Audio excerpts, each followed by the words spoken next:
अर्चना company को blacklist होना चाहिए और सफाई कामगारों के जो लीव के पैसे बाकी है, ग्रेजुएटी बाकी है, सब बाकी है। हमें तो लगा था पढ़ा लिखा अच्छा एक कोई आयुक्त आया है, थोड़ा डिसेंट भी है, स्मार्ट भी है, आईएएस भी है। नहीं आईएएस है नहीं पता, अभी वो आप बता रहे हैं। तो आप चौथा स्तंभ है। मुझे आपको बोलने को दुख हो रहा है कि ये सवाल आप मुझे कर रहे हैं।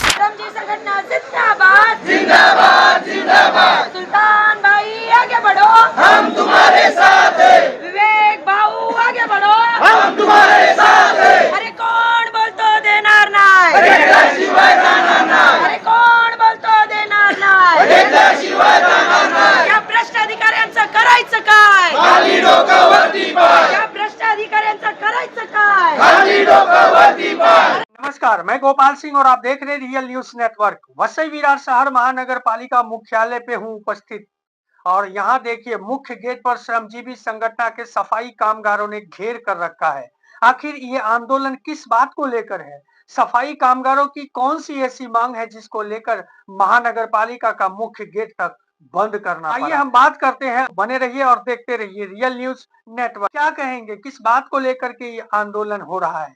ये जो आंदोलन चल रहा है, ये श्रमजीवी कामगार संगठन माननीय संस्थापक अध्यक्ष विवेक भाऊ पंडित, इनके आदेशानुसार जो श्रमजीवी संगठन यहाँ मीरा भाईंदर वसई विरार महानगर पालिका में कार्यरत है। यहाँ हमारे सफाई कामगार, पानी डिपार्टमेंट, हर डिपार्टमेंट में हमारे कामगार है।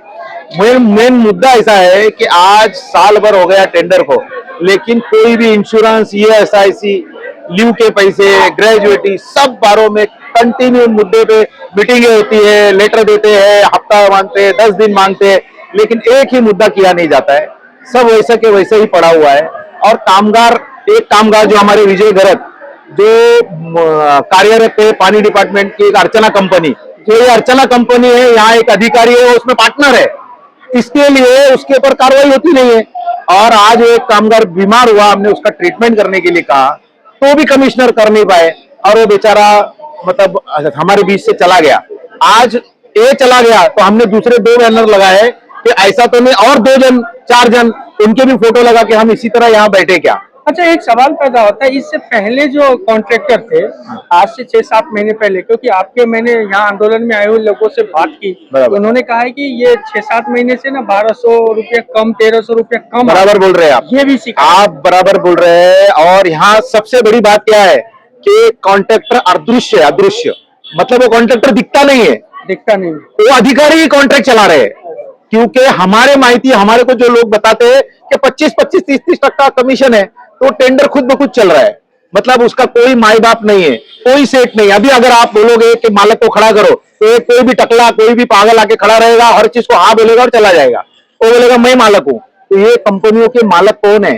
ये अर्चना कंपनी किसकी है? इसमें कौन सा एडिशनल कमिश्नर पार्टनर है? ये कौन सी कंपनी है? आज ये कामगार जो आज मैयत हुआ, इसके बाल बच्चों का क्या होगा? और ये जो कंपनी में हुआ, ये कंपनी को ब्लैक लिस्ट क्यों नहीं कर सकते?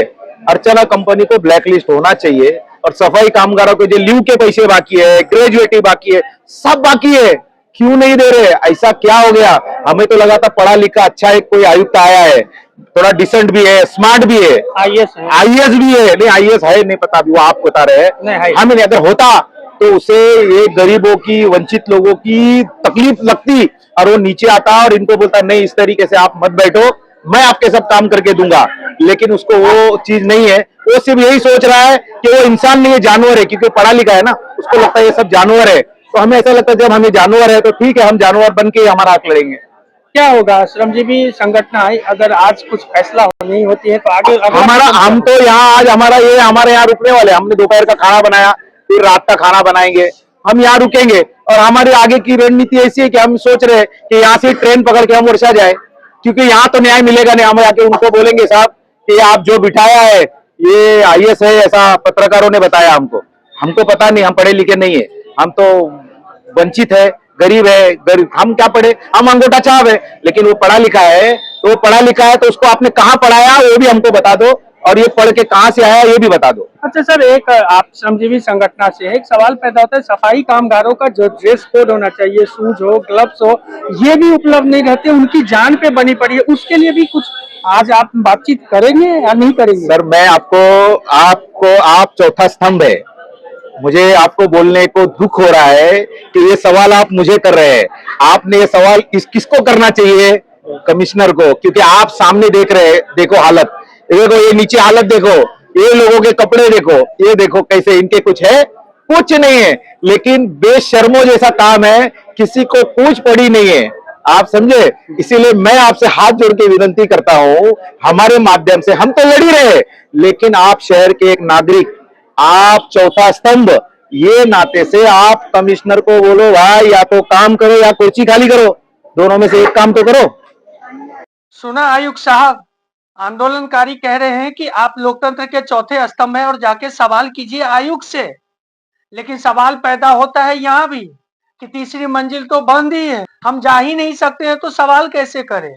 आयुक्त साहब, एक आयुक्त आईएएस ऑफिसर आज पूरे महाराष्ट्र में छाया हुआ है, तुकाराम मुंडे।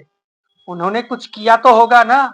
कम से कम मैं फिर एक बार कहता हूं कि कुछ तो करो। जिस तरह के आरोप यहाँ आंदोलनकारी लगा रहे हैं आपके अधिकारियों पे, तो उसकी जांच भी तो आप ही कर सकते हो ना? आप तो कार्यपालिका है ना? देखते हैं इस आंदोलन में, जिस तरह से आंदोलनकारी ने कहा है कि रात भर रुकना भी पड़ेगा तो हम रुकेंगे। अब क्या होता है आगे, हम लगातार अपडेट देते रहेंगे। तब तक के लिए दे इजाजत। चैनल को लाइक, सब्सक्राइब और शेयर करना ना भूलें।